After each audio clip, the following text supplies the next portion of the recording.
saya akan sebutkan beberapa muqaddimah bagaimana Nabi sallallahu alaihi wasallam mengajarkan kepada kita dan interaksi kita dengan dunia. Muqaddimah yang pertama, kita perlu memahami bahwa hakikatnya kaya dan miskin. Kaya dan miskin adalah dua hal yang di situ tidak ada unsur pujian dan di situ juga tidak ada unsur celaan. Maka orang tidak bisa membandingkan miskin lebih baik daripada kaya atau kaya lebih baik daripada miskin. Karena hakikatnya dua ini, baik kaya maupun miskin, di sana tidak ada unsur pahala secara zatnya, juga tidak ada unsur dosa. Kalau orang kemudian Allah pilih jadi kaya, apakah berarti dia lebih kaya pahala? Belum tentu. Apakah juga sebaliknya dia lebih banyak melakukan dosa? Juga belum tentu. Demikian pula ketika ada orang yang dipilih oleh Allah untuk jadi miskin, apakah berarti dia lebih kaya pahala? Belum tentu juga. Apakah dia lebih kaya dalam masalah ataukah dia berpeluang banyak untuk melakukan dosa? Juga belum tentu. Karena itu hadirin dimuliakan Allah, pertama yang kita perlu pahami, interaksi kita dengan harta, hubungan kita menjadi dipilih oleh Allah Subhanahu wa taala menjadi orang kaya atau orang miskin, dua-duanya tidak ada unsur pahala dan tidak ada unsur dosa. Karena kaya dan miskin itu sebagaimana kondisi manusia yang lainnya. Ada orang yang sehat, ada orang yang sakit. Ada jenis kelamin laki-laki, ada jenis kelamin wanita. Ada orang yang berpangkat dan ada orang yang tidak berpangkat. Semuanya bagian dari takdir yang Allah Subhanahu wa taala tetapkan untuk terjadi di alam ini. Karena itulah hadirin yang dimuliakan Allah Subhanahu wa taala, Allah jadikan kaya dan miskin ini dua-duanya sebagai sumber fitnah, sebagai sumber ujian bagi manusia. Baik takdir baik maupun takdir buruk, Allah jadikan dua-duanya berpotensi untuk menjadi sumber ujian bagi manusia. Allah Subhanahu wa taala berfirman, "Wa nabluukum bisyarri wal khairi fitnah." Aku uji kalian baik dengan bisyar, keburukan, wal khair atau dengan kebaikan. Fitnatan, dua-duanya adalah fitnah. Maka Anda mau jadi kaya, kekayaan Anda adalah sumber ujian bagi Anda. Anda dipilih oleh Allah jadi orang yang kurang mampu, kondisi Anda yang kurang mampu juga menjadi bagian dari ujian yang Allah berikan kepada kita. Sehingga baik kaya maupun miskin, hakikatnya secara zatnya di situ tidak ada unsur pahala atau dosa. Karena dua-duanya Allah jadikan sebagai sumber ujian bagi manusia. Karena itulah hadirin dimuliakan Allah Subhanahu wa taala, kalau kita pernah mendengar ada orang yang mengatakan, mungkin hadis yang banyak tersebar di sekitar kita, kadal faqru ayyakuna kufran. Hampir saja orang yang fakir atau kefakiran itu mengantarkan manusia untuk menjadi orang kafir, untuk menjadi kufur. Hadis ini secara sanad hadis yang maudhu', hadis yang palsu. Dan secara makna salah. Secara makna jelas tidak sesuai dengan kaidah yang diajarkan dalam Islam. Ada sebuah hadis yang mengatakan kadal faqru ayyakuna kufran. Hampir saja kefakiran menyebabkan orang jadi kufur. Dan hadis ini secara sanad adalah maudhu', hadis yang palsu. Kemudian secara makna, hadis ini bertentangan dengan prinsip yang diajarkan dalam Islam. Tadi kita telah sampaikan, namanya kaya dan miskin itu ketetapan dari Allah Subhanahu wa taala. Manusia tidak bisa menentukannya. Sebagaimana yang diceritakan dalam hadis dari Ibnu Mas'ud, ketika Nabi sallallahu alaihi wasallam menyebutkan takdir manusia itu sudah ditetapkan ketika dia di kandungan ibunya. Wa yu'maru bi arba'i kalimatin bi katbi rizqihi wa ajalihi. Malaikat ini diperintahkan untuk mencatat 4 takdir. Yang pertama kata Nabi sallallahu alaihi wasallam adalah bi katbi rizqihi, dicatat jatah rizkinya. Sehingga tidak mungkin kalau ada orang yang ditetapkan oleh Allah Subhanahu wa taala menjadi orang yang kurang mampu, tapi di saat yang sama dia harus dihukum oleh Allah untuk menjadi orang yang mendekati kekufuran. Sehingga Allah Subhanahu wa taala tidak mungkin mendolimi hambanya dengan mengkondisikannya jadi orang fakir yang itu mengantarkan dirinya untuk melakukan maksiat kepada Allah Subhanahu wa taala. Sementara bisa jadi dirinya sebenarnya ingin kaya. Sudah berusaha bekerja semaksimal yang dia lakukan, tapi ternyata dia tidak sanggup dan tidak mampu untuk jadi kaya. Sehingga hadirin yang dimuliakan Allah Subhanahu wa taala, hakikatnya di sana tidak ada kondisi baik kaya maupun miskin yang itu berpengaruh kepada amal manusia. Yang kemudian menjadi masalah adalah bagaimana orang itu menyikapinya. Ini muqaddimah yang pertama.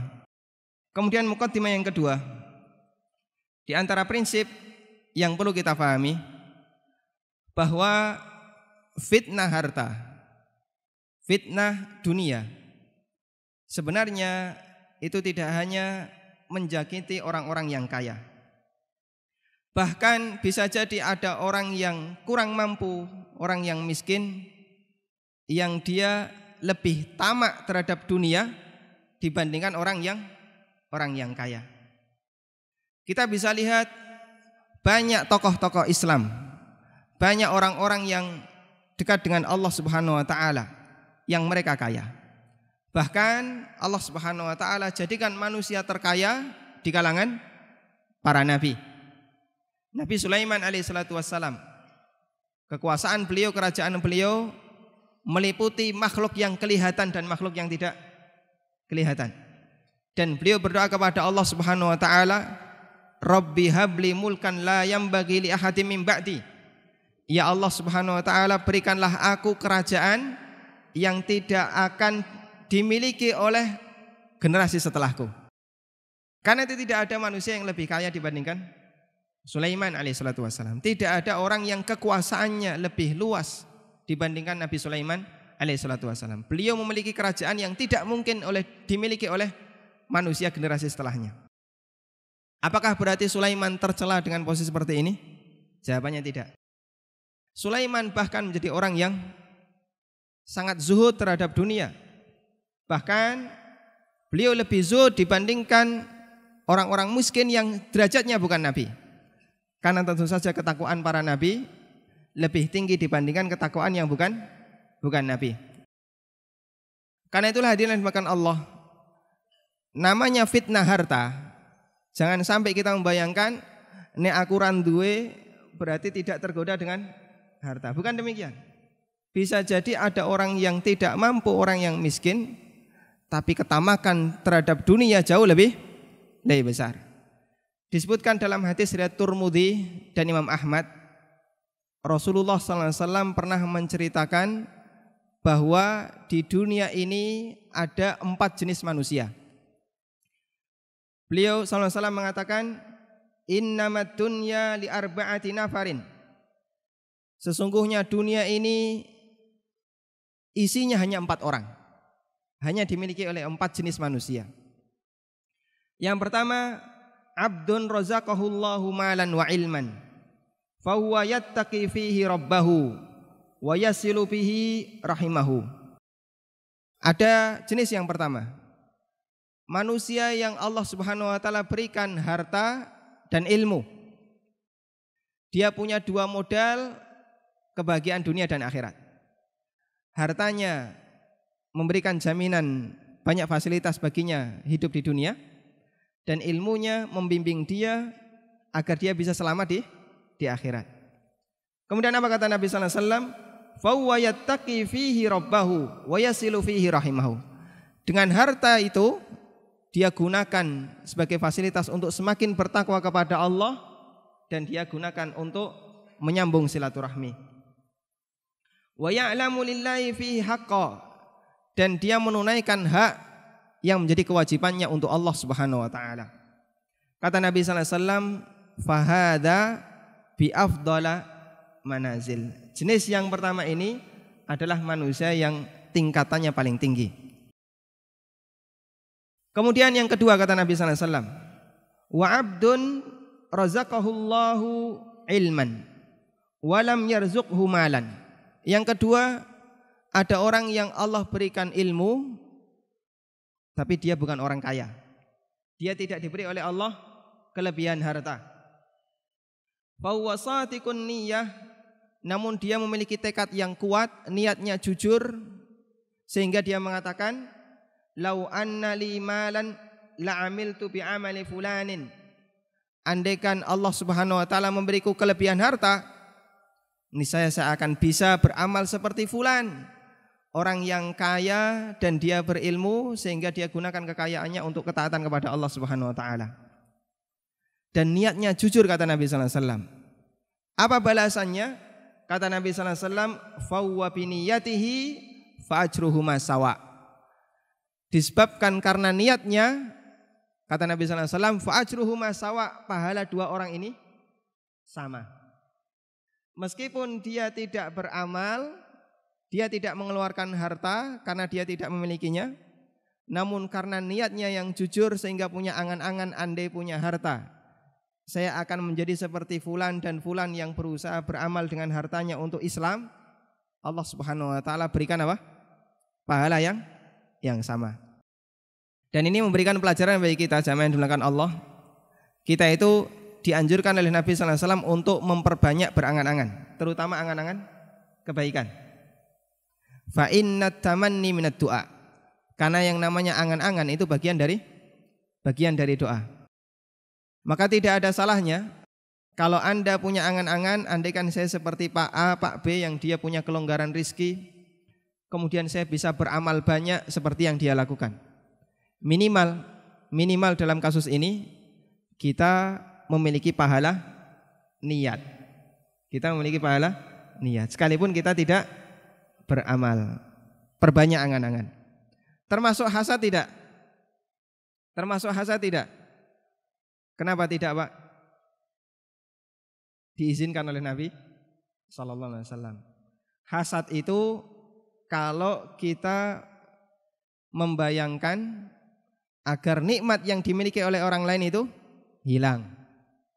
Kalau cuman berangan-angan ingin memiliki seperti yang dimiliki oleh orang lain, bukan hasad. Tapi kalau sampai ada keinginan agar nikmat yang dimiliki oleh orang lain itu hilang, disitulah hasad. Karena hasad itu tidak ridho kalau dia melihat ada orang lain yang lebih nikmat daripada dirinya. Kalau sebatas Anda punya keangan-angan, punya keinginan, andaikan saya punya harta seperti si A, si B, saya akan gunakan untuk kebaikan, maka ini bukan termasuk hasad yang terlarang. Diistilahkan oleh para ulama dengan ghibthah. Namanya apa? Ghibthah. Hasad yang diperbolehkan. Baik, ini jenis yang kedua.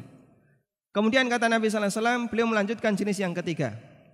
Wa 'abdun razaqahullahu malan wa lam yarzuqhu ilman. Fa huwa yakhbitu fi malihi bighairi ilmin. Manusia yang ketiga, ada hamba yang diberikan oleh Allah harta tapi dia tidak punya agama. Dia tidak punya ketakwaan. Sehingga apa yang terjadi? Dia habiskan hartanya tanpa bimbingan agama. La yattaqi fihi rabbahu wa la yasilu fihi rahimahu wa la ya'lamu lillahi fihi haqqa. Dia tidak gunakan untuk semakin bertawak kepada Allah. Tidak dia gunakan untuk menyambung silaturahmi, dan dia tidak tahu kewajiban yang harus dia tunaikan dalam masalah hartanya. Apa kata Nabi sallallahu alaihi wasallam? Maka orang ini, kata beliau, fahadha bi akhbathil manazil. Ini jenis manusia yang derajatnya paling rendah. Kenapa? Dia habiskan hartanya untuk maksiat. Maka dengan modal harta, orang ini menjadi apa? Orang ini menjadi pelaku maksiat. Diberi fasilitas oleh Allah dan dia melakukan maksiat. Kemudian yang keempat, kata Nabi sallallahu alaihi wasallam, wa 'abdun lam yarzuqhullahu malan wala ilman. Jenis yang keempat, manusia yang enggak punya harta dan juga enggak punya ilmu. Wis kere, tidak beragama. Sudah melarat dunia, akhirnya enggak digubris. Akhirnya apa yang terjadi? Dia pun berangan-angan. Dan itulah karakter manusia. Orang itu kalau tidak punya biasanya apa? berangan-angan. Sing loro berangan-angan jadi sehat. Yang tidak punya pangkat berangan-angan andaikan punya pangkat. Karena Allah Subhanahu wa taala jadikan kita semua ini sebagai sumber fitnah bagi lingkungan. Allah Subhanahu wa taala mengatakan, "Wa ja'alna ba'dakum li ba'din fitnatan atasbirun." Aku jadikan sebagian kalian dengan sebagian yang lain itu menjadi sumber fitnah. Lanang jadi sumber fitnah wong wedok jadi sumber fitnah wong lanang. Orang kaya jadi sumber fitnah orang miskin, juga sebaliknya orang miskin jadi sumber fitnah orang kaya. Yang sehat jadi sumber fitnah yang sakit jadi sumber fitnah yang sehat, dan begitu seterusnya. Kemudian kata Allah atas birun. Solusi terbesarnya adalah sejauh mana Bapak Ibu bisa berusaha untuk bersabar. Karena lingkungan kita semuanya sumber fitnah, berpotensi untuk menjadikan kita semakin jauh dari ketakwaan. Karena itulah hadirin berangkat Allah, orang-orang yang tidak mampu, kata Nabi sallallahu alaihi wasallam, rata-rata mereka itu punya karakter berangan-angan. Sampai mereka yang dia tidak memiliki ilmu, tidak memiliki agama, dan juga tidak memiliki harta, kata Nabi sallallahu alaihi wasallam, yaqul, dia mengatakan, "Lau anna li malan la amiltu fihi bi amali fulan." Andaikan saya punya harta, saya bisa lebih sangar daripada yang dilakukan oleh si fulan. Nah, kalau dia bisa judi semalam suntuk, saya bisa judi 2 malam suntuk. Nah, ini angan-angan yang dimiliki oleh orang yang tidak mampu tapi dia jauh dari agama. Kata Nabi sallallahu alaihi wasallam, "Fa huwa bi niyyatihi fa wizruhu ma sawa." Orang ini dengan niatnya dosanya sama. Kenapa dosanya sama? Yang bedanya apa, Pak? Bedanya apa? Bedanya dia tidak punya fasilitas, Pak. Kok andaikan orang itu langsung dikasih kekayaan, spontan dia akan melakukan maksiat. Dia tidak melakukan maksiat karena tidak punya fasilitasnya. Makanya oleh Nabi sallallahu alaihi wasallam orang ini dianggap sama dosanya. Karena itulah jemaah yang dimuliakan Allah, hadis ini memberikan pelajaran bagi kita. Yang namanya fitnah harta, ketamakan terhadap dunia, tidak hanya dimiliki oleh orang yang mampu, tapi termasuk mereka yang tidak mampu juga bisa jadi mendapatkan penyakit semacam ini. Bahkan kadang ada orang yang tidak mampu tapi tamaknya kepada harta lebih besar dibandingkan mereka yang berharta. Karena itulah hadirin yang dimuliakan Allah Subhanahu wa taala, sesungguhnya orang yang tidak mampu dia tidak boleh terus bangga. Wah, karena saya enggak punya harta berarti saya tidak terkena fitnah dunia, belum tentu. Lihat dulu batinnya. Karena fitnah dunia itu tempatnya di mana? Lebih pada penyakit batin dibandingkan penyakit perbuatan. Sehingga hadirin dimuliakan Allah Subhanahu wa taala, terkadang ada orang yang tidak mampu yang oleh Nabi sallallahu alaihi wasallam dihukumi sama dengan orang mampu ahli maksiat gara-gara punya niat yang sama, punya ketamakan yang sama terhadap dunia. Dia gunakan fasilitas dunianya untuk maksiat. Ini muqaddimah yang kedua. Kemudian kita lanjutkan muqaddimah yang ketiga. Muqaddimah yang ketiga, bahwa secara umum fitnah dunia ini lebih berbahaya bagi kehidupan manusia. Karena Allah Subhanahu wa taala jadikan setiap umat di sana ada sumber fitnahnya, ada sumber ujiannya. Ada umat yang mereka dibinasakan oleh Allah karena kesombongannya. Fitnah punya badan yang gagah, punya badan yang kuat. Seperti yang terjadi pada siapa, Pak? Seperti yang terjadi pada umatnya Nabi Hud. Kaum Ad itu mereka sombong dengan kegagahannya sampai mereka mengatakan tidak ada manusia yang lebih kuat daripada kami, dan dibinasakan oleh Allah Subhanahu wa taala. Ada yang fitnahnya itu karena masalah kepintaran dalam masalah membuat bangunan. Seperti yang terjadi pada umatnya Nabi Saleh. Kaum Samud mereka bangga dengan apa? Bangunan yang mereka miliki, dan dibinasakan oleh Allah Subhanahu wa taala. Ada yang sumber fitnah terbesarnya atau sumber fitnah pertamanya adalah karena wanita. Seperti yang terjadi pada Bani Israel. Sebagaimana sabda Nabi sallallahu alaihi wasallam, "Wa inna awwala fitnati Bani Israilah kanat fin nisa." Dan pertama kali fitnah yang menimpa Bani Israel, sumber kekalahan pertama Bani Israel terjadi karena wanita.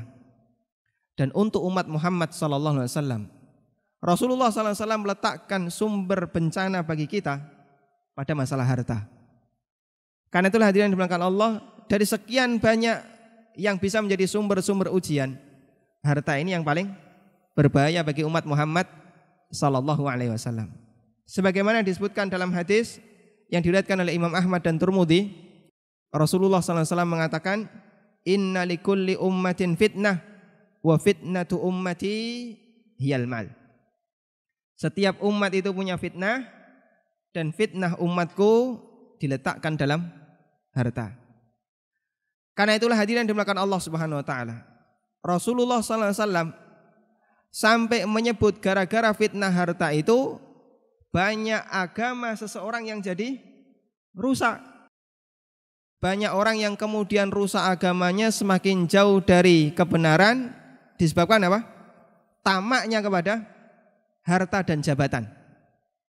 Rasulullah SAW bersabda dalam hadis riwayat Tirmidzi, beliau mengatakan membandingkan bagaimana kerusakan yang ditimbulkan oleh serigala yang lapar, yang dia ingin melahap kambing, dengan ketamakan yang ditimbulkan oleh manusia yang tamak terhadap dunia, yang dia bisa merusak agamanya.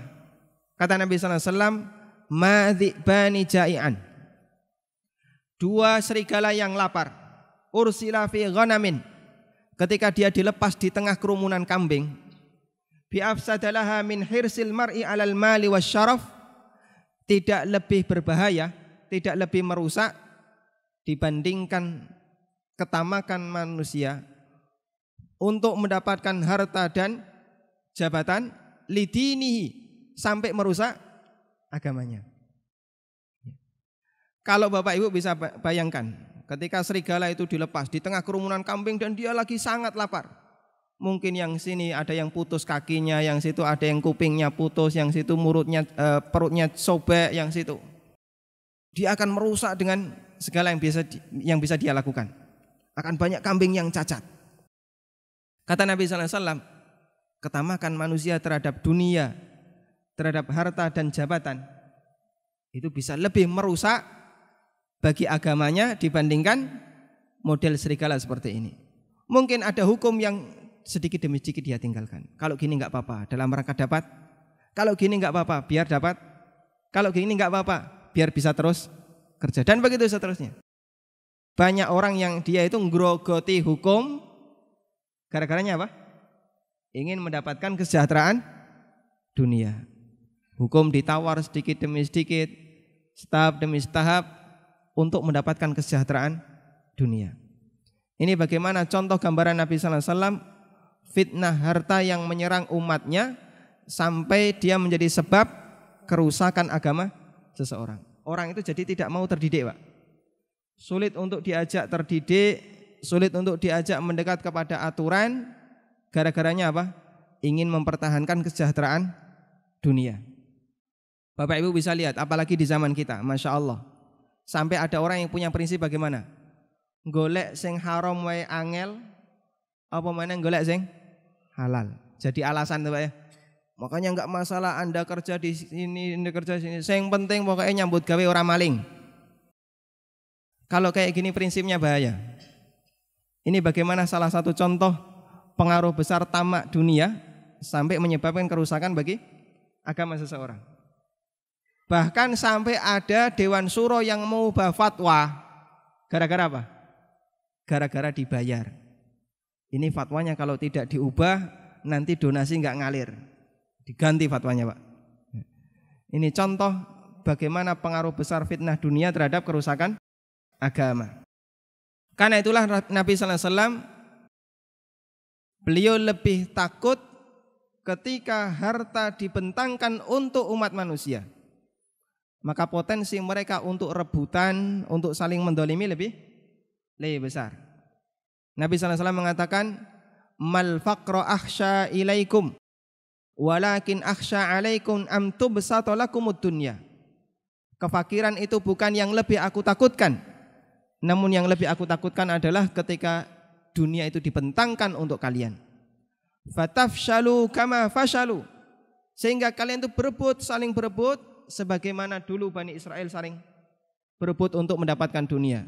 Fatahlaku kama halaku, kemudian kalian jadi rusak agamanya, tatanan masyarakatnya, kama halaku, sebagaimana dulu Bani Israel binasa. Disebabkan karena apa? Ketamakan kepada dunia. Karena itu hadirin yang dimuliakan Allah Subhanahu wa taala, di posisi harta tingkat waspada manusia harus semakin ditegakkan. Tingkat waspadanya harus semakin ditingkatkan, karena kata Nabi sallallahu alaihi wasallam, ini sumber pertama, sumber terbesar, sumber fitnah bagi umat Muhammad sallallahu alaihi wasallam. Semoga Allah Subhanahu wa taala selamatkan kita dari fitnah ini. Kemudian hadirin dimuliakan Allah Subhanahu wa taala, muqaddimah yang berikutnya, muqaddimah yang keempat. Kalau Bapak Ibu bisa perhatikan, sebenarnya dalam konsep Islam, apa yang sudah ada di sekitar kita itu oleh Nabi sallallahu alaihi wasallam disebut sebagai modal bagi hidup manusia, sehingga dia menjadi pemilik dunia seisinya. Dalam hadis yang diriwayatkan oleh Ibnu Majah, Rasulullah sallallahu alaihi wasallam menyebutkan ada 3 nikmat. Kalau orang memiliki 3 nikmat ini, hakikatnya dia pemilik dunia seisinya. Beliau sallallahu alaihi wasallam mengatakan, man asbaha mu'afan fi jasadih, aminan fi sirbih, wa indahu qutu yaumihi, faka'annama hizat lahu dunya. Siapa yang dia di pagi hari dalam kondisi sehat. Di sini ada yang sakit? Kalau sakit enggak datang Pak ya. Alhamdulillah semua kita dapat nikmat ini. Dia sehat badannya. Dan orang itu kalau sehat badannya, semuanya serba nikmat. Tidur bisa nyenyak, makan bisa kenyang, jalan bisa nyaman. Apalagi Pak, naik kendaraan bisa nyaman. Itu kalau sehat. Anda bisa merasakan mendoan rasane gurih karena sehat. Soto gurih, engko nek wedang ronde legi dan seterusnya karena sehat. Kalau sakit, semua serba pahit. Soto pahit, sate ya pahit, siti tambah pahit. Ini nikmat sehat. Kita bisa merasakan segalanya sesuai dengan rasanya. Kemudian yang kedua kata Nabi sallallahu alaihi wasallam, aminan fi sirbih. Dia aman di tempat tinggalnya. Jenengan kalau punya nikmat aman, pengaruhnya apa Pak? Kita itu kalau punya nikmat aman, kita bisa melakukan banyak kegiatan tanpa rasa takut.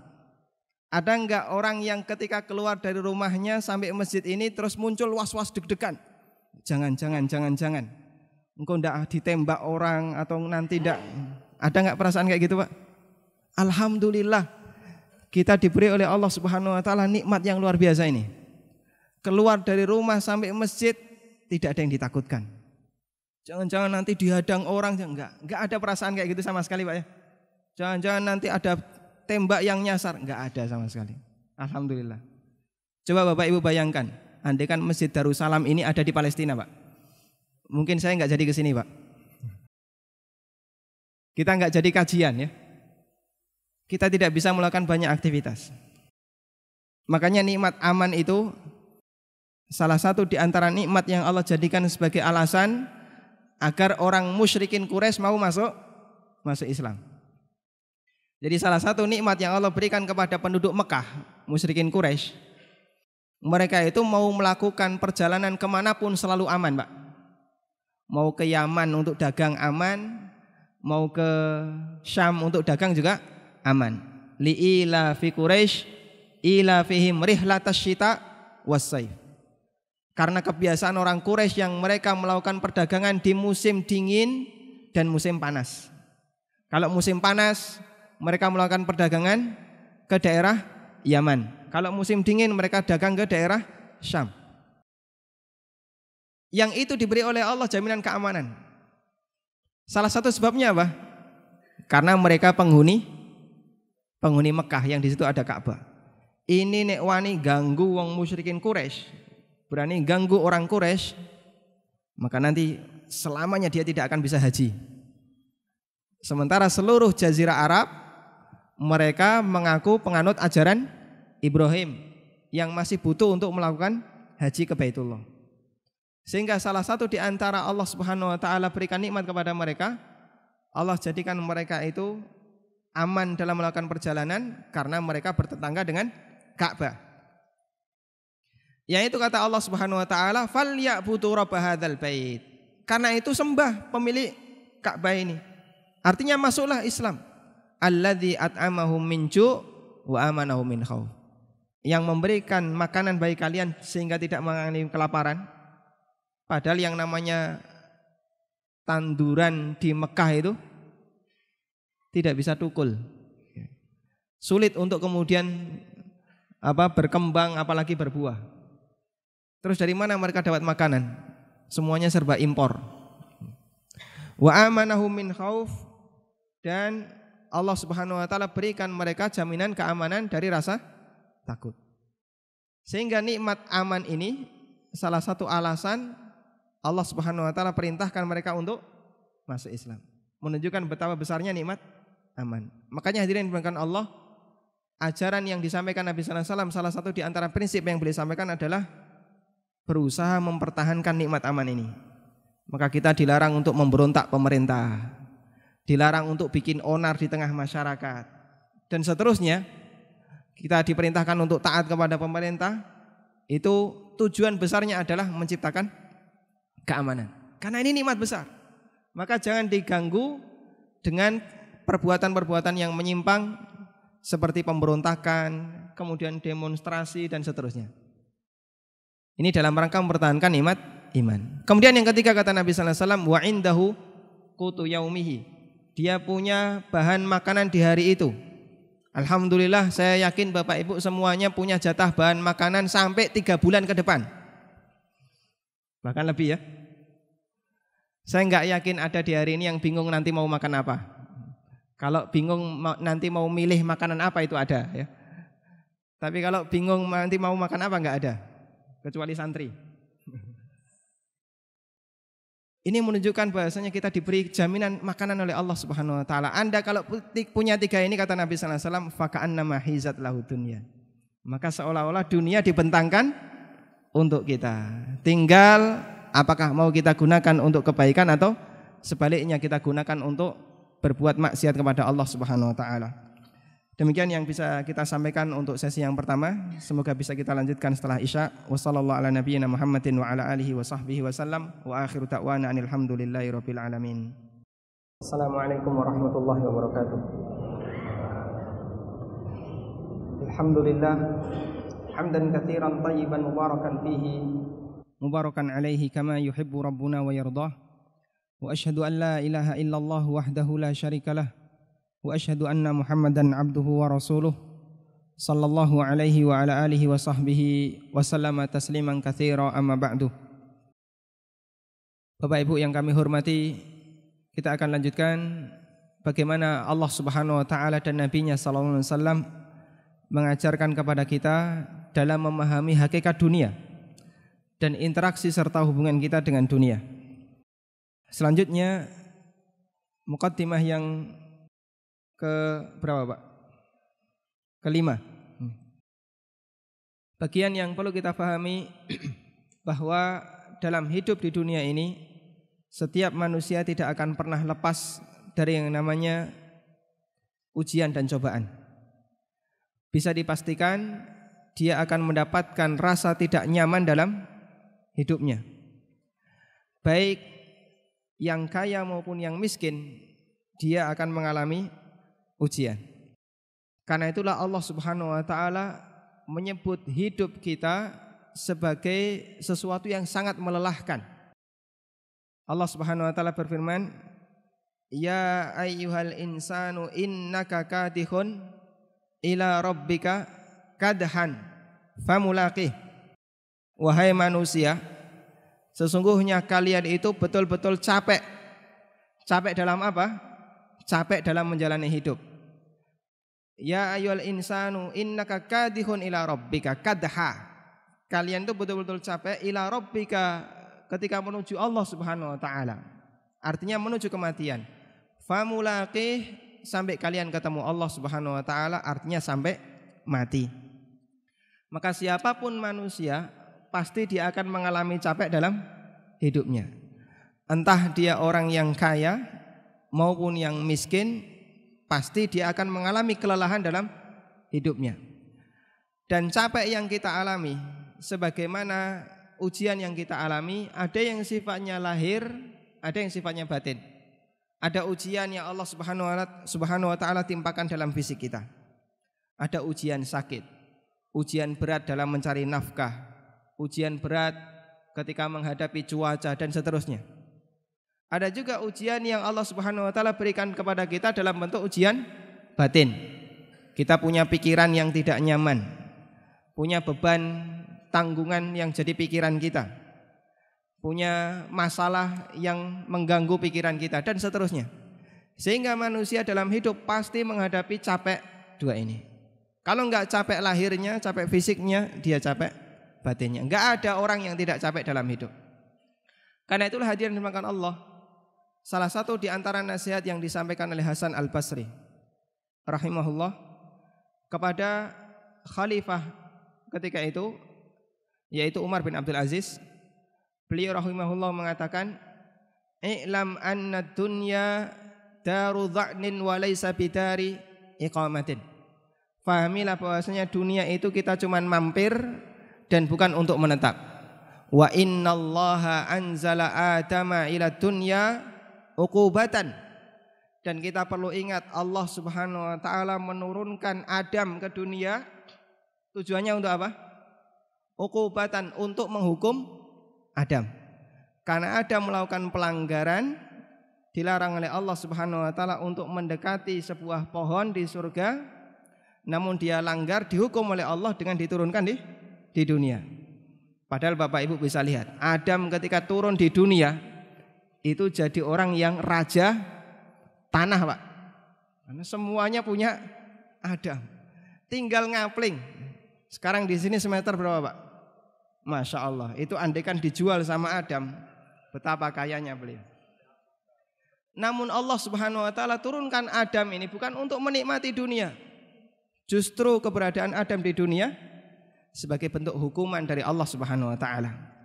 Karena itulah hadirin dimuliakan Allah, salah satu di antara cara agar Allah Subhanahu wa taala tidak membuat orang mukmin itu menjadi terlalu kerasan dengan dunia, agar mereka tidak terlalu betah dengan dunia, Allah berikan pada setiap manusia berbagai macam ujian, mengalami berbagai macam cobaan. Ada yang sakit, ada yang melarat, ada yang miskin dan seterusnya. Tujuan besarnya apa? Biar mereka tidak terlalu kerasan di dunia. Kalau bagi orang yang kafir, Allah Subhanahu wa taala timpakan azab itu biar apa? La'allahum yarji'un. Biar mereka mau taubat. Sebagaimana Allah Subhanahu wa taala berfirman, "Dhaharal fasadu fil barri wal bahr bima kasabat aydin nas bima kasabat aydikum wa ya'fu an katsir." Banyak sekali kerusakan yang ada di daratan dan di lautan disebabkan karena perbuatan maksiat yang dilakukan oleh tangan-tangan manusia, disebabkan oleh perbuatan maksiat yang dilakukan oleh manusia, liyudhiqahum ba'dalladzi amilu la'allahum yarji'un. Agar Allah Subhanahu wa taala memberikan hukuman untuk sebagian dosa yang mereka kerjakan, bukan semuanya, Pak. Cuman sebagian. La'allahum yarji'un, agar mereka mau kembali.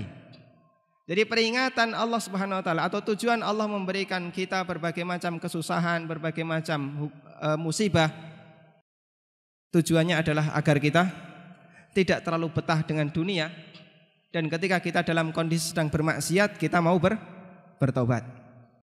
Karena itulah hadirin dimuliakan Allah Subhanahu wa taala, manusia yang ujiannya paling besar atau tingkat ujian yang Allah berikan kepada manusia itu setingkat dengan keimanan yang mereka miliki. Semakin tinggi imannya, maka semakin besar ujiannya. Sebagaimana dinyatakan dalam sebuah hadis, sahabat Sa'ad bin Abi Waqqas pernah bertanya kepada Nabi sallallahu alaihi wasallam, "Ya Rasulullah, ayyun nasi asyaddu bala'an. Siapakah manusia yang paling besar ujiannya? Yang paling besar musibahnya? Jawab Nabi sallallahu alaihi wasallam, al-anbiya tsummal amsal fal amsal. Pertama yang paling besar ujiannya adalah para nabi, tsummal amsal fal amsal. Kemudian manusia yang tingkat imannya di bawahnya lagi dan seterusnya. Sehingga semakin besar tingkat iman seseorang, semakin besar pula ujian yang akan Allah berikan kepadanya. Dan di antara tujuan hal ini, kenapa orang yang semakin mukmin, semakin besar tingkat imannya dan semakin bertakwa itu semakin besar ujiannya? Apakah berarti Allah Subhanahu wa taala membenci orang ini? Tentu jawabannya tidak. Mereka para nabi, orang-orang yang saleh. Tapi di antara tujuannya adalah untuk membuktikan siapa di antara manusia yang tetap mau istiqomah untuk beribadah kepada Allah, baik di saat mereka dalam kondisi lapang, dalam kondisi nyaman, maupun di saat mereka dalam kondisi susah. Karena seorang hamba yang sejati, mereka itu ketika beribadah tidak pilih-pilih keadaan.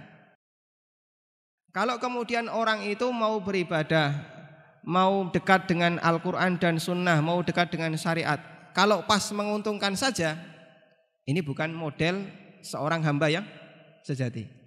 Tapi namanya hamba sejati, apapun kondisinya, baik nyaman maupun tidak nyaman, selama itu bagian dari aturan syariat, selama itu bagian dari mentaati perintah Allah dan Rasulnya, maka dia akan terus istiqomah untuk menjalankannya. Yang ini berbeda dengan kondisi orang-orang munafik.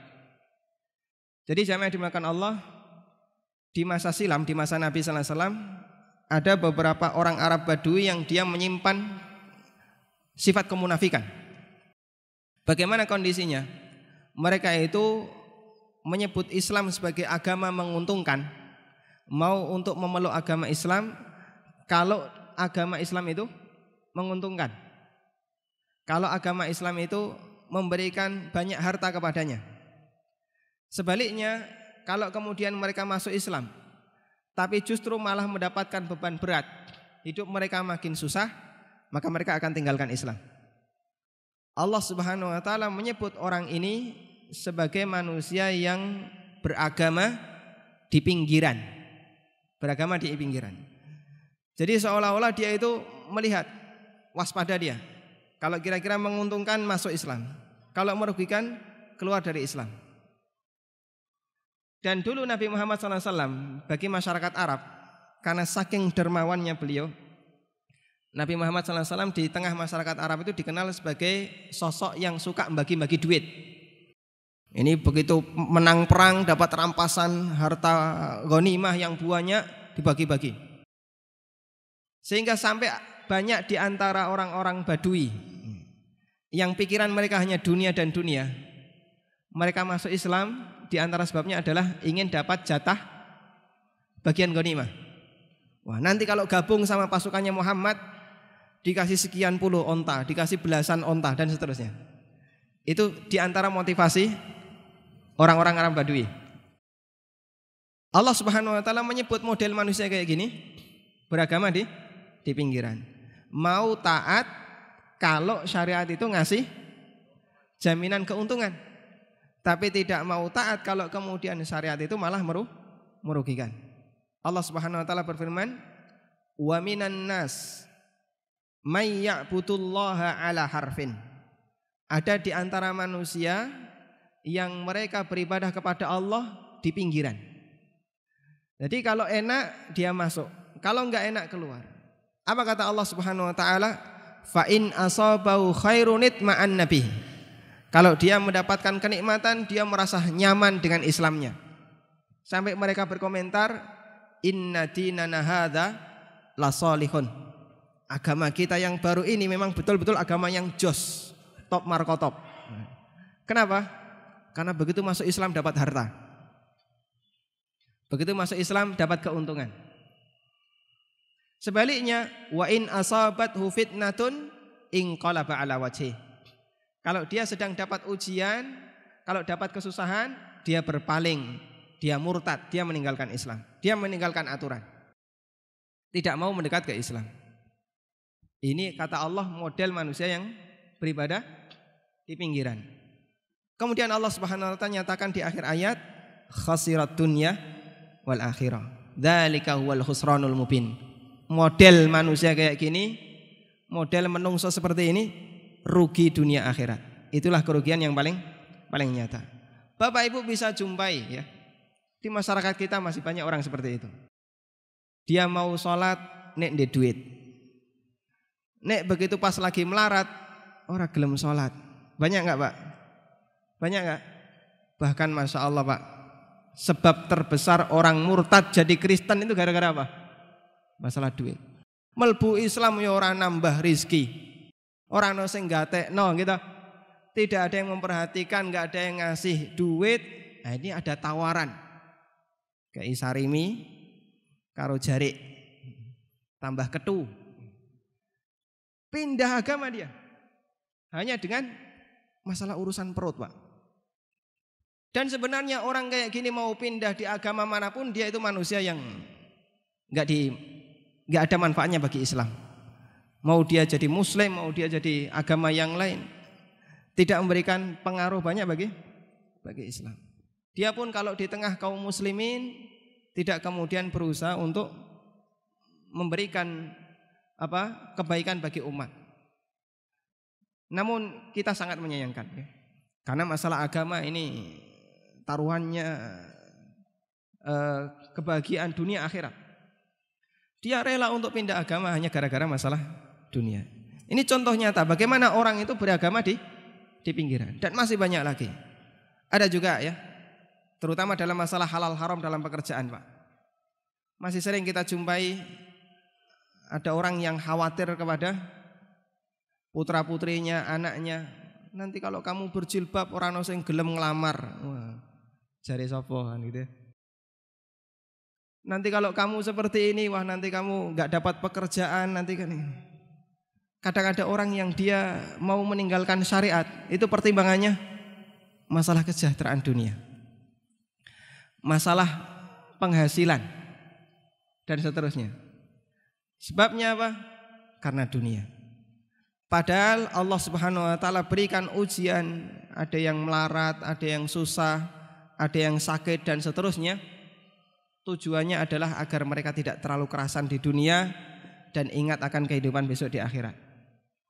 Ada juga yang dia tidak mau pindah meninggalkan dunia riba. Ada yang enggak mau pindah meninggalkan dunia yang haram, tetap bertahan di pekerjaan yang haram. Nanti kalau saya keluar dari sini terus anak istri saya makan apa? Ya, biasanya makan apa? Kalau nasi ya dikasih nasi. Ini bagaimana orang itu kadang mau pakai syariat dan meninggalkan syariat, pertimbangannya masalah penghasilan. Kalau sudah halal haram, bicaranya bukan masalah ada duit atau tidak ada duit. Kalau sudah halal haram, bicaranya besok di akhirat Anda ini mau diapakan. Makanya Allah Subhanahu wa taala ketika mengingatkan kita tentang masalah kedzaliman hak, Allah Subhanahu wa taala ingatkan kita tentang akhirat. Wailun lil mutaffifin alladzina idza talu 'alan nasi yastawfun wa idza kaluhum aw wazanuhum yukhsirun. Lanjutannya apa? Ala yadhunnu ulaika annahum mab'utsun.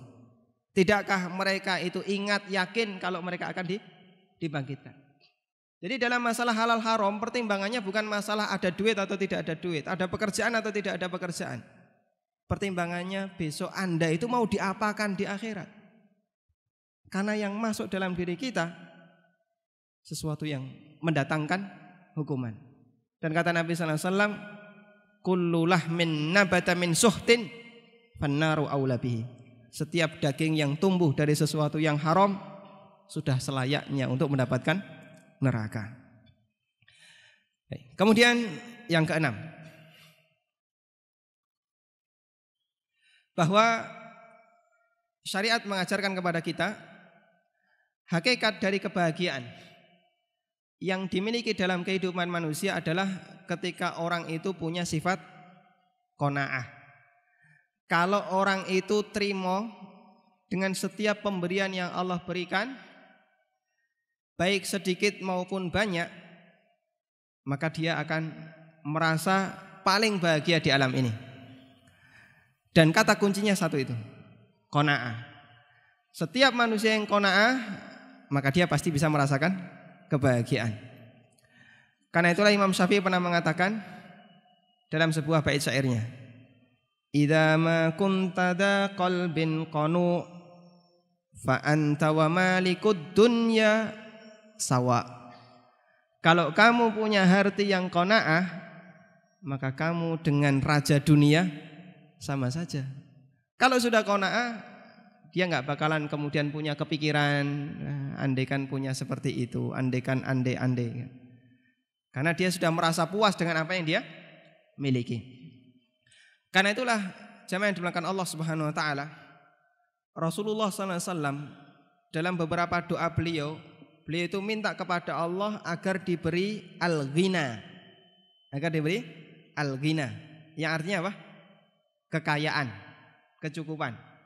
Nabi SAW pernah berdoa, dan ini bagian dari doa yang sering beliau ucapkan, Allahumma inni as'alukal huda wat tuqa wal afafa wal ghina. Ya Allah, aku minta kepadamu petunjuk, wat tuqa dan ketakwaan, wal afaf rasa penjagaan diri, penjagaan kehormatan, wal ghina dan kekayaan kecukupan. Apa makna Nabi SAW meminta kekayaan? Apakah beliau berarti rakus terhadap harta sampai beliau minta kekayaan? Maka tentu saja kita harus pahami kalimat ini dengan apa yang beliau jelaskan dalam hadis yang lain. Yang beliau maksudkan minta al-ghina, hakikatnya bukan minta kekayaan dalam masalah dunia, tapi yang beliau minta adalah kekayaan dalam arti rasa kecukupan dalam batin, rasa kecukupan qanaah dalam hati. Sebagaimana yang beliau nyatakan dalam hadis, laisal ghina bi kasratil arad, innamal ghina ghinan nafsi. Ghina, kekayaan yang sejatinya bukanlah banyak-banyaknya harta, namun kekayaan yang sejati adalah kecukupan batin. Artinya sifat qanaah. Karena itulah hadirin sekalian Allah, kriteria orang sukses, ciri orang sukses menurut Rasulullah SAW itu tidak harus punya harta yang banyak, namun dia punya harta yang cukup. Sebagaimana dalam hadis yang diriwayatkan oleh Muslim, Rasulullah SAW pernah mengatakan, qad aflaha man aslama wa ruziqa kafafan wa qanna'ahu Allahu bima atahu.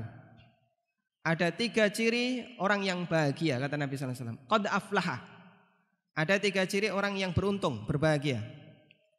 Yang pertama, dia dapat hidayah Islam. Qad aflaha man aslama. Dia dapat hidayah Islam.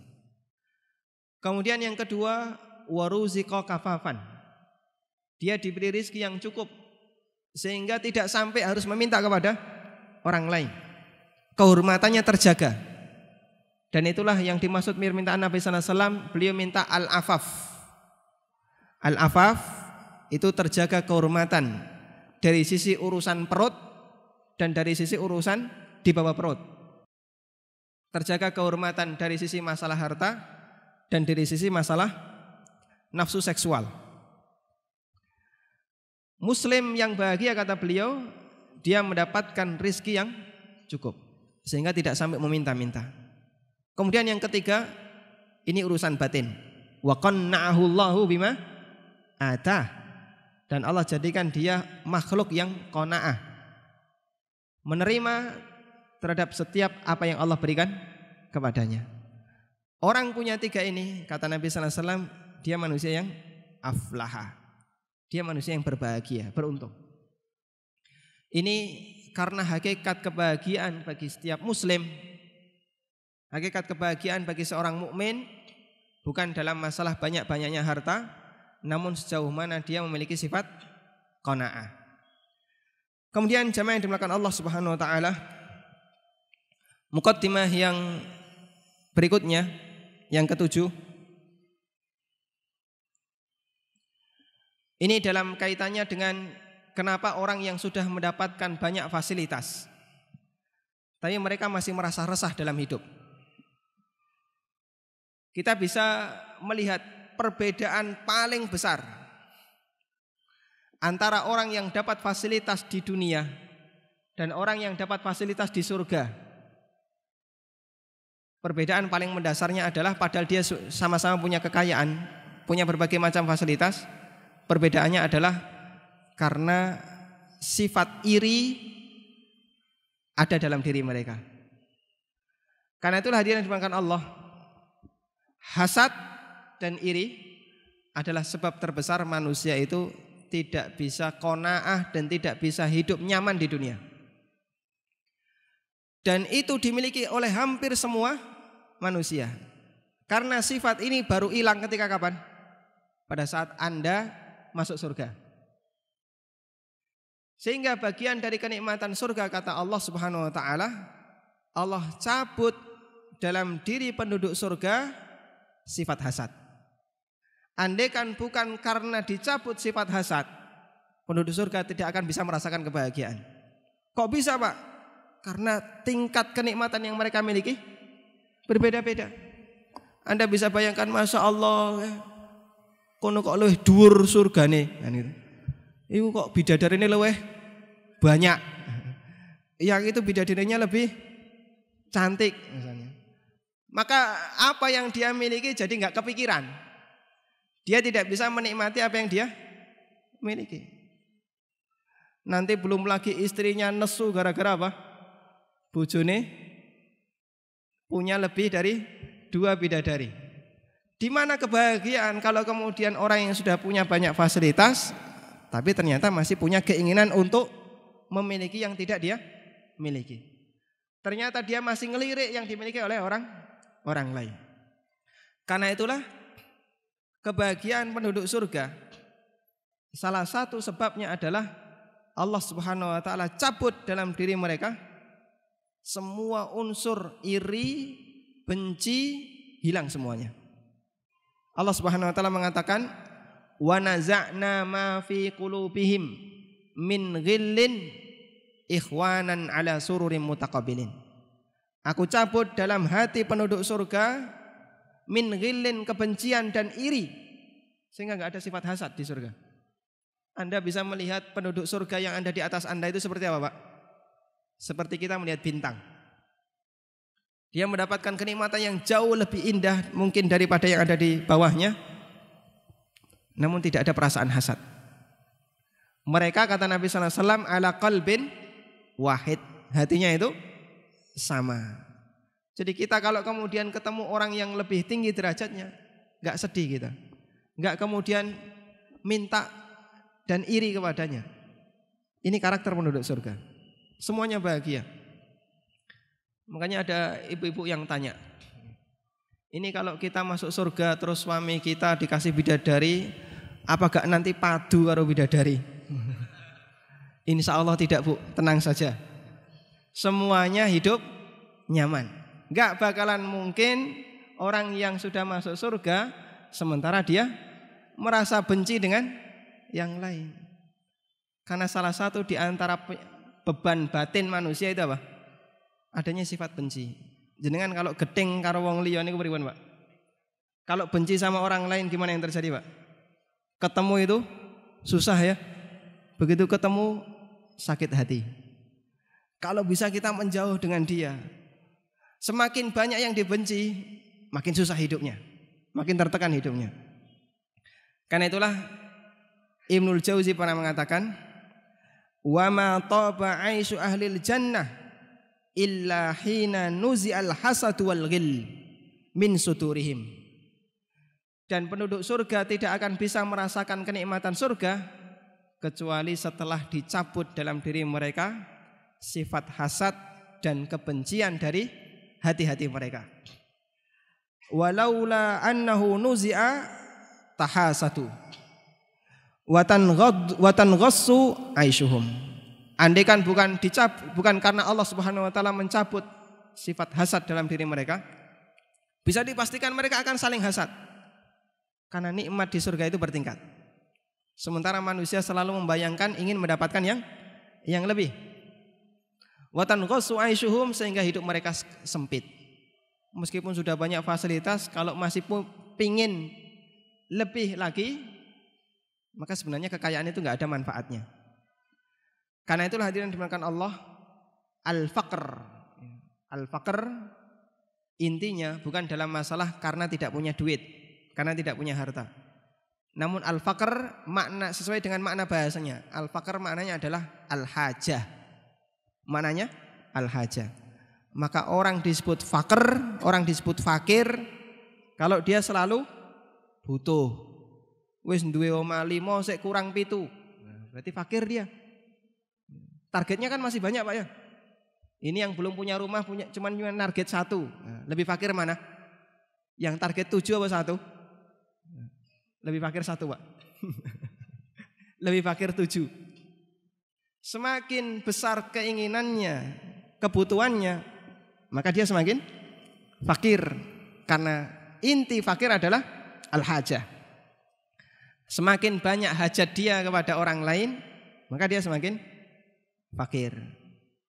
Dan inti kekayaan ketika orang itu merasa memiliki al-ghina, merasa cukup dengan apa yang dimiliki, dengan apa yang diberikan oleh Allah Subhanahu wa taala kepadanya.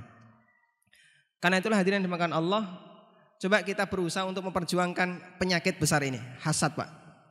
Dan ini Masya Allah sulitnya luar biasa. Dan hasad itu biasanya kan muncul karena masalah profesi yang sejenis. Yang namanya tukang becak hasadnya ya dengan tukang becak. Guru hasadnya dengan guru. Rano ceritane guru kok hasad sama tukang becak, itu enggak ada. Atau sebaliknya. Itu yang aneh. Dan biasanya, Pak, hasad itu muncul karena kesamaan agama. Karena kesamaan agama. Anda melihat orang kafir kaya, itu mungkin perasaannya nyaman. Kamu kafir, mlebu neraka. Tenang dia ya. Tapi coba kalau sama-sama muslim, sama-sama taat, muncul hasadnya lebih besar. Termasuk juga peluang Anda yang sudah ngaji, hasadnya itu biasanya kepada sesama yang itu yang aneh. Kok tidak hasad sama yang kafir ya, atau yang non muslim? Kenapa? Karena kadang kita mikirnya, wah dia kan bakalan nggak dapat akhirat, wis nggak apa-apa lah dia menikmati dunia. Tapi kalau sama-sama dia muslim, bahkan sama-sama taat, bahkan sama-sama ngaji, itu peluang hasadnya lebih besar. Ini anehnya manusia. Dan disitulah iblis bermain. Kita itu dipancing untuk hasad kepada sesama orang yang baik daripada hasad kepada orang yang lebih buruk. Itu salah satu karakter kita. Karena itu hadirin dimuliakan Allah, karena hasad itu biasanya kepada orang yang baik agamanya. Iki podo-podo ngaji, sama-sama belajar agama, sama-sama sering pengajian, sama-sama rajin ke masjid, itu biasanya hasad muncul. Makanya sebagian ulama menyarankan salah satu di antara cara agar kita melawan sifat hasad itu adalah ditentang dengan sikap sebaliknya. Biasanya keinginan orang yang hasad itu apa, Pak? Keinginan terbesarnya nikmat yang diberikan oleh Allah kepadanya itu hilang, dicabut oleh Allah. Baik berpindah kepadanya atau berpindah kepada yang lain.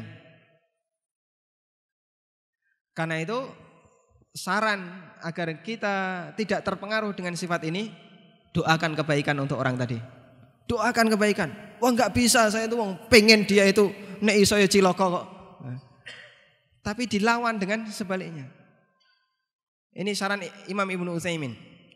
Jadi kalau Anda mengalami sifat hasad, maka mintalah kepada Allah, Allahumma zid lahu fadlan, ya Allah tambahkan dia makin sugih. Wah, bahaya itu ya. Mungkin hati gak bakalan kuat. Buat dia semakin kaya ya Allah, semakin terhormat, semakin terpuji. Wah, mungkin hati itu gak kuat. Tapi dipaksa dengan doa. Tapi tidak titik di situ, Pak. Ada lanjutannya. Wa'tini khairam minha, dan berikan aku yang lebih baik daripadanya. Wah iki tanggane kok duwe loro. Wah gitu. Wa'tini khairam minha, muga-muga ditambahi tadi 3. Ini cara bagaimana agar kita bisa melawan hasad. Jadi kita paksa dengan doa. Doakan dia agar mendapatkan kebaikan. Karena kalau hasad itu sebenarnya hasad ini oleh para ulama di sana ada hasad yang dihukum mendapatkan ancaman hukuman dan ada hasad yang dia tidak sampai mendapatkan ancaman hukuman. Batasannya karena hasad itu bagian dari gawan bayi menungso. Semua orang pasti mengalami sebelum dia masuk surga. Sehingga sifat ini tidak mungkin bisa dihilangkan. Dan itu karakter manusia. Illa man rahima rabbuh, kecuali orang yang mendapatkan rahmat dari Allah Subhanahu wa taala, dan itu sangat sulit sekali. Penyakit semacam ini karena ini gawan bayi manusia, maka dia dilawan dengan bagaimana caranya agar kita doakan kebaikan untuk orang itu. Dan di sana ada yang dihukum, ada yang tidak dihukum. Batasannya kalau hasad itu dituruti, dirawat dalam batin, dibiarkan saja, maka dia dihukum. Dia mendapatkan ancaman hukuman. Tapi kalau hasad itu ditentang, jadi muncul terus dia tahan, jangan dilakukan. Jangan sampai mendoakan keburukan. Bahkan dilawan dengan mendoakan kebaikan. Maka nanti hasad semacam ini tidak dihitung. Hasad seperti ini tidak dihitung. Karena ini di luar kemampuan manusia. Meskipun batin itu sudah muncul perasaan hasad, sudah ada lintasan perasaan hasad, tapi karena dilawan, dia tidak dihukum. Sebagaimana dalam masalah riya. Kadang riya itu muncul dalam batin tanpa diundang. Tiba-tiba saja muncul. Dan itu di luar kesengajaan. Awalnya enggak, tiba-tiba muncul. Ini batasannya dua. Ini batasannya satu. Kalau riya itu dibiarkan atau tambah gede, ya, begitu riya malah dirawati, malah tambah besar, maka bisa membatalkan amalnya, bisa mengurangi kualitas amalnya. Tapi kalau riya itu dilawan, kemudian dia buat sholatnya itu atau ibadahnya sambil melawan riya, jangan sampai ada ini, jangan sampai ada. Fokuskan untuk beribadah kepada Allah, karena riya itu amal batin, Pak. Maka lawannya juga pakai amal batin. Maka riya semacam ini tidak berpengaruh kepada kualitas ibadah seseorang. Karena ada banyak sekali penyakit-penyakit hati yang dialami oleh manusia dan itu tidak bisa mereka hindarkan. Bahkan termasuk penyakit kesyirikan.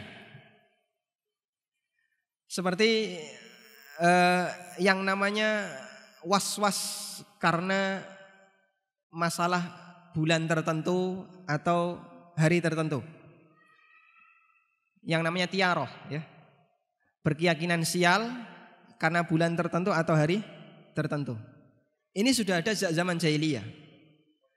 Dan dulu para sahabat sebelum mereka masuk Islam, para sahabat Nabi sallallahu alaihi wasallam ketika mereka masih musyrik, mereka punya penyakit seperti ini. Melakukan tiaroh. Kalau di sini sama nggak dengan Jogja, Pak? Ulan suro pakai kayak gitu juga?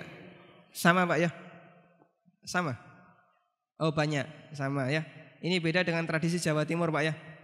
Kalau di kampung asli saya di Lamongan, bulan Ciloko itu bulan Dzulqa'dah. Mereka sebut dengan bulan Selo. Selo besar suro. Disebut Selo, ini akronim singkatan, ya. Kepanjangannya sesele Allah, ya. Isinya keburukan. Kita nggak tahu dari mana hukum seperti ini, Pak, ya. Makanya masalah takdir kalau kemudian ngikuti tradisi itu bingung nanti yang menentukan takdir.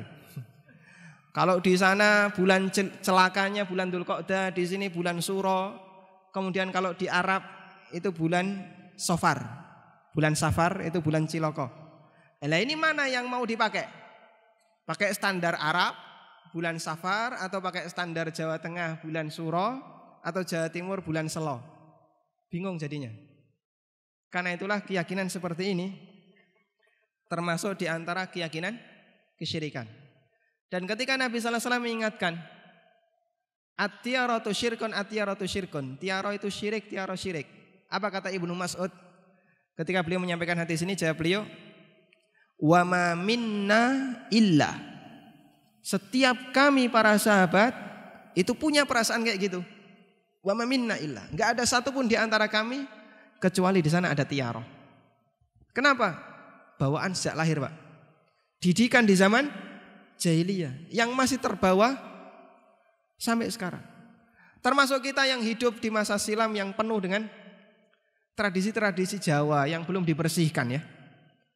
Ada tahayul, khurafat, bid'ah. Kadang itu masih terlintas dalam diri kita. Sampai pun yang sudah ngaji tahunan ya, yang sudah lama belajar agama, berusaha membersihkan diri dari syirik, lintasan kayak gitu nggak bisa hilang. Dan itu bagian dari penyakit hati yang tidak bisa dihilangkan dalam diri manusia. Sampai yang juga terjadi pada para sahabat. Tapi bagaimana? Nah di situ ada batasannya. Sahabat nggak dirawati penyakit kayak gini. Mereka lawan, mereka tentang. Sehingga kata Ibnu Mas'ud, illa annallaha adhabahu bitawakkul. Kami lawan dengan tawakal sehingga Allah Subhanahu wa taala hilangkan penyakit itu. Jadi seperti itu pula penyakit batin yang lain. Ada hasad, ada riya, ada sum'ah, ada ujub. Itu datang tanpa diundang, tiba-tiba saja muncul. Nah itu kalau dibiarkan saja, dirawati, makin senang, dinikmati, bahaya. Ini disiksa. Mendapatkan ancaman hukuman. Tapi kalau itu dilawan dengan kebalikannya, maka dia tidak memberikan pengaruh bagi kehidupan manusia. Karena itulah jamaah yang dimulakan Allah, berlatih memerangi hasad, dan ini luar biasa beratnya. Yang namanya hasad menjangkiti semua orang. Ustadz hasad sama ustadz, nanti murid hasad sama murid, pegawai hasad sama pegawai, dan seterusnya. Lawan dengan cara tadi. Karena itulah salah satu di antara balasan yang Allah berikan kepada orang yang mau mendoakan kebaikan untuk orang lain, Allah apa? Allah utus malaikat untuk memberikan doa yang sama. Doa yang sama. Doa seorang muslim kepada saudaranya an dhahril ghaib, di luar pengetahuan saudaranya.